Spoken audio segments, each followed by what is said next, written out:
Mon mari ne disait rien. Il avait baissé la tête. Je leur ai demandé de sortir de chez moi.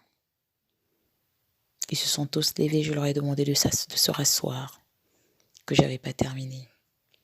C'était mes marionnettes. Je leur ai dit, plus jamais, ils ne traiteront une femme de la sorte. Personne ne connaît pourquoi une personne prend une décision aujourd'hui. Le problème avec les décisions, c'est de les assumer à un moment donné. Aucune personne ne savait quelle avait été ma vie, comment j'ai mené ma vie lorsque j'étais étudiante. Même les gens avec qui je dormais ne le savaient pas. Je me suis livrée à cet homme. Parce que oui, comme je l'ai dit, j'ai jamais été une pute lambda. J'ai été une pute de luxe. Je ne pouvais pas me retrouver n'importe où, n'importe comment. Je me retrouvais dans des vrais lieux. Les gens à qui j'offrais mes services ne viendront jamais témoigner. C'est comme si ça n'avait jamais existé. C'est comme si je m'étais inventé une vie.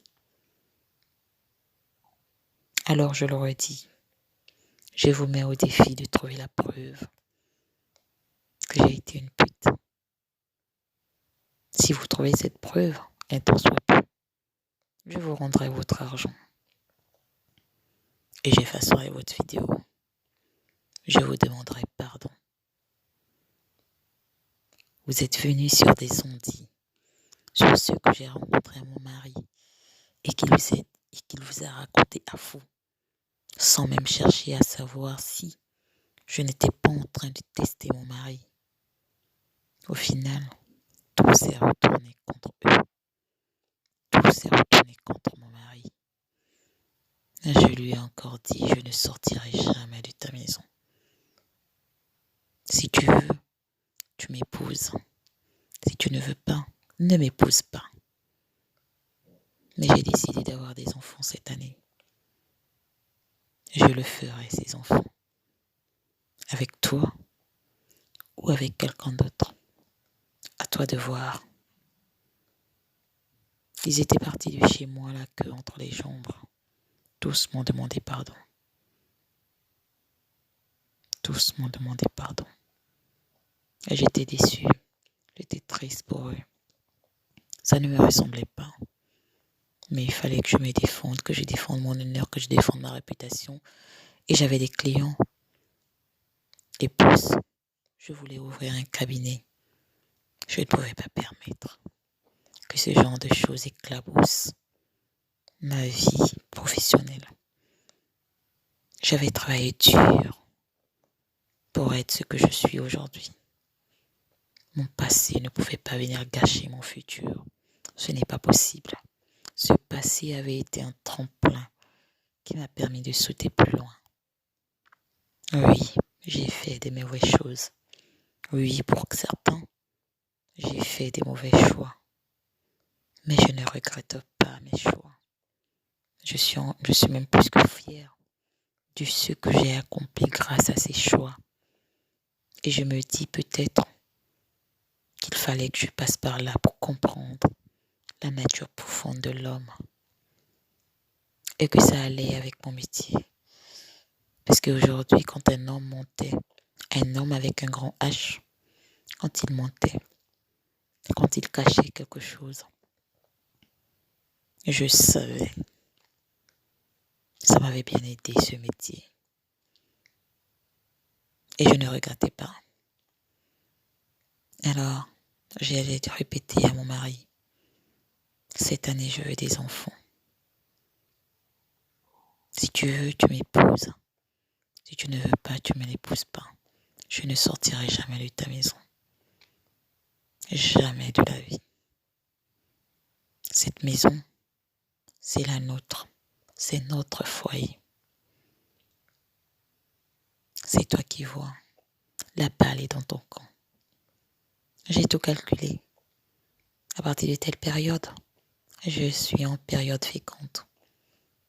Si tu veux, tu le fais. Mais si tu ne veux pas, je serai enceinte dans ta maison. Ce matin-là, ce soir-là du moins, il est venu me voir, rejoins ta chambre. Il est peut-être temps qu'on s'asseye et parler de notre avenir. Oui, j'ai été un con. Oui, j'ai été un imbécile. J'ai été tout ce que tu veux. Il avait appelé ma mère. Il s'était mis à genoux. Il avait demandé pardon à ma mère pour son mauvais comportement pendant 8 ans, pour le manque de respect. Il était prêt à payer pendant la dot.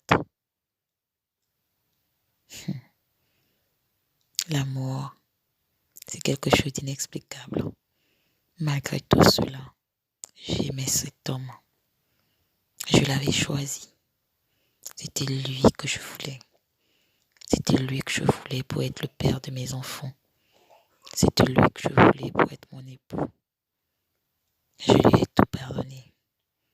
Mais désormais, il savait qu'il n'avait pas un chat dans sa maison, mais qu'il avait une lionne qui était prête à rugir à n'importe quel moment si elle se sentait en danger. En même temps, il a compris qu'il avait une lionne pour femme, qui était prête à protéger son foyer, qui était prête à se battre bec et ongle pour défendre son honneur. Il a passé des années à demander pardon. Aujourd'hui, ça fait 30 ans, nous sommes mariés. Et il nous arrive de parler de cette période. Nous avons des enfants aujourd'hui. Je suis une femme épanouie et heureuse. J'ai évolué dans mon cabinet. Et lui aussi dans ses affaires. Le mariage n'est pas chose facile. Quand on entre, quand la porte se referme derrière nous, souvent on ne sait pas qu'est-ce qu'on va trouver. Mais si on a choisi la personne, et si l'amour existe entre deux personnes, on est prêt à se battre. On s'arme de patience, on s'arme de courage et on affronte ce qui arrive. Le plus dur, c'est d'avoir peur. En réalité, c'est la peur notre ennemi, personne d'autre. Mais si tu es prêt à affronter tes peurs, tu sauras qu'en réalité, c'est toi le maître de tout. En parlant à cet homme de ma vie, j'étais prête. J'avais décidé d'affronter mes peurs. Parce que toute ma vie, je me disais toujours, si quelqu'un découvre ma vie passée, cette peur-là, je l'ai posée auprès de mon mari quand je lui ai tout raconté. Bien que ça a été des années troubles, mais aujourd'hui, je crois que nous sommes heureux. J'en suis même sûre. Lutte pour ce que tu veux. Décide de ce que tu veux être. Tu as le pouvoir et personne d'autre.